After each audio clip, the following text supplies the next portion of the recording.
All right, and welcome to this special series of Real Estate Fight Club. This is called What Would You Do, where we tackle oh my gosh, I don't even know what we talk about. Ethics violations and professional standards violations and hearings and all this stuff. Here with me today is Jim Camarada. Hey, Jim. Hey, good morning, Jen. How are you? Good. How are you? I'm fine. I'm fine. It's cold up here, even though we have a heat wave in Minneapolis. It's probably 32 right now. What did you call it one time? Minnesota? Minnesota.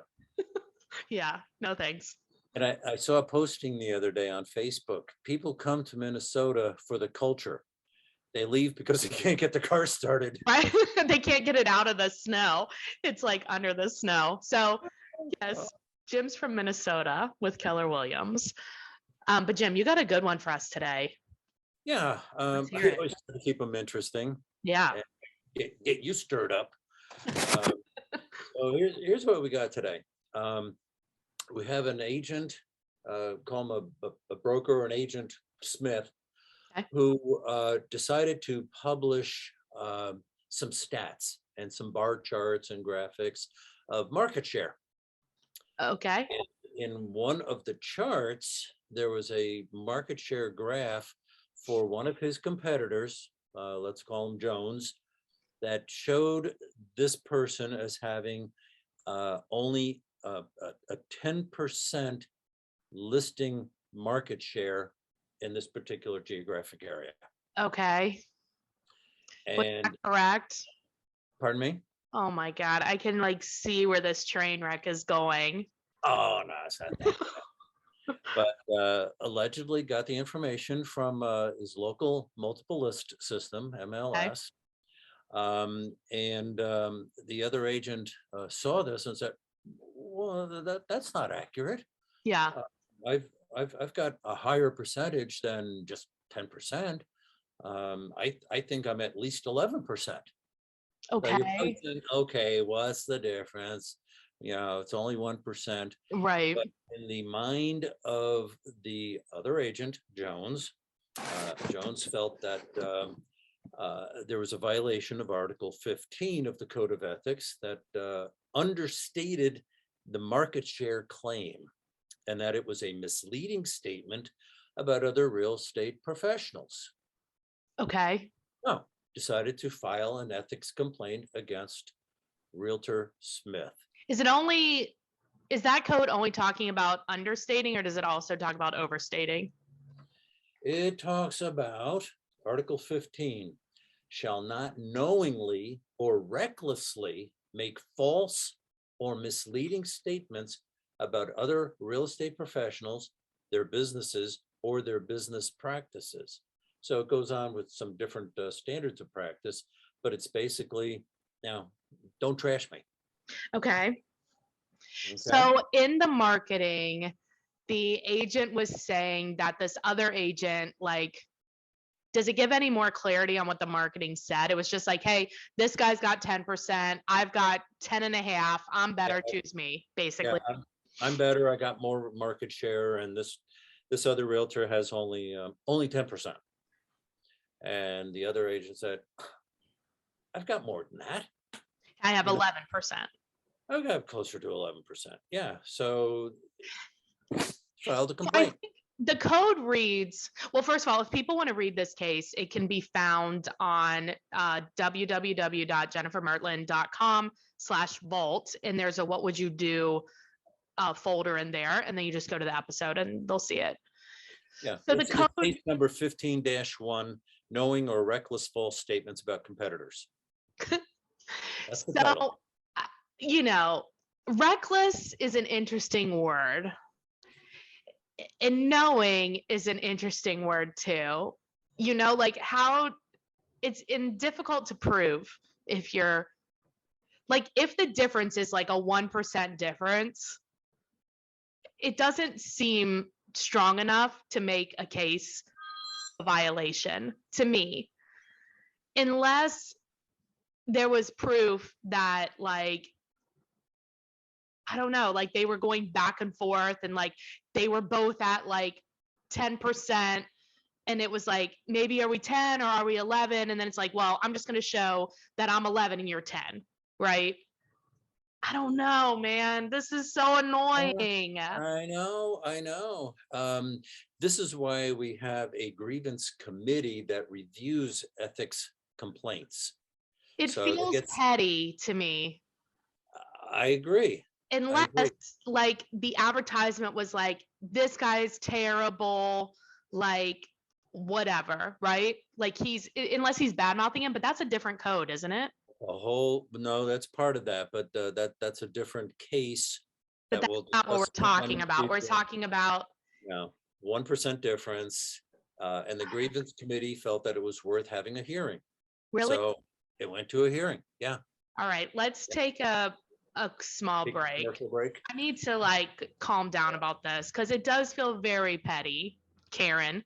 Was his name Karen? No, I'm just kidding. Ooh, fight Oh, more. not on the airplanes. It is right, exactly. I want to tell you about two of our sponsors. The first one is my coach, Coach John Kitchens. And right now, if you go to coachcode.com, he has a lot of stuff coming down the pike, a lot of classes that will help you get your blind spots revealed. So if you're not where you want to be as an agent, it's probably because you just have this blind spot that you can't see, and that's what a coach does for you. And then the second one is Cyberbacker. So you would go to cyberbacker.com and you would input Fight Club, and Cyberbacker are virtual assistants. So all that tedious crap that you should not be doing, that you're doing to avoid doing actual work, you need to give to a virtual assistant so that you can make sales. All right. So we both agree, Jim, that it feels petty. Mm-hmm. Okay, what did the grievance committee say? Yeah, but every agent and every member of the public has the right to file an ethics complaint. All right. So Right.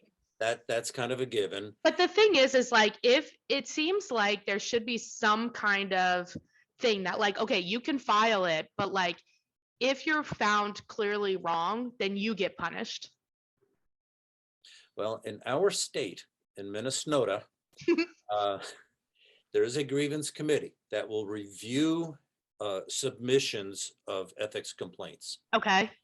And the committee, it's usually 3 people plus legal counsel for the association, can review it. And if there's insufficient information or data, and or if in their opinions, based on what was submitted, that they feel that there was no justification or sufficient data to support a complaint, they can dismiss it. But they didn't do that. They did not. So there's kind of the safeguard. But they said, well, we don't know. We don't have enough. Let's hear it. Okay. We got the panel together. And Realtor Smith testified that he'd always been truthful in his advertising, and that the data was based on fact. The fact was, this came from the multiple list system. Okay. Well, okay, here's where it gets interesting. Okay.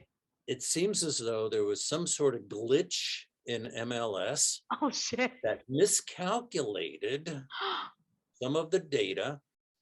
And so when he discovered this, he went to the administrator of MLS and got an affidavit to that effect that, oops, sorry, we had a glitch in the system. We had a miscalculation. The market share over the past 3 months wasn't 10%, mea culpa. It was 10.9%. Stop it. I'm not making this stuff up. So I relied on the information from the MLS, he said, and it's always been accurate, and there's no reason to suspect that there was any wrongdoing. So that was the case Okay. that agent put forth to the hearing panel. Well, guess what? The hearing panel agreed with him. Yeah, I agree. What And did the other guy say? Does it say what he said? no. Okay. But the hearing panel said that a realtor should be able to rely on generally accurate information Agreed. from reliable sources. Agreed. They reasoned that if, on the other hand, the MLS had shown realtor Jones, for example, as having only 1% market share, Right. now we're talking a bigger gap, then the other agent's reliance on the information would have been reckless. They Yeah. deemed it Well, and reckless, that's the thing, like, where does reckless begin and end, right? Like, it feels like everybody objective. in this case, and including us, felt like 1% doesn't feel reckless. But is 2% reckless? That's why you have 5 members But it also, reviewing it. it's going to depend on how the information was used and what Yeah, it says, right? yeah. Like 2% doesn't feel reckless if you're like, this person's got 10% and this person has 12%. I mean, it doesn't matter that much, right? And I've done that in the past too. I'll go to multiple You think lists or reckless? metrics, and No. I'll pull the statistical Uh-huh. Yeah. data, Yeah. and I rely on that information. And Yeah. And you so, should be able to reasonably rely on it. And that's what the committee found.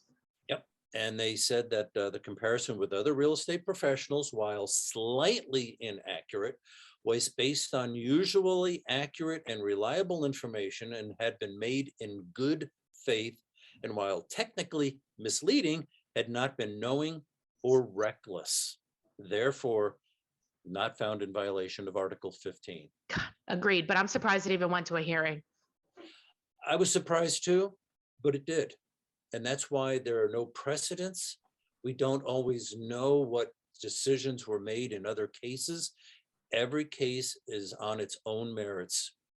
And that's what makes this whole process so interesting. I know. I'm not convinced that that's a good thing, but we'll have to fight about that another day, shall we?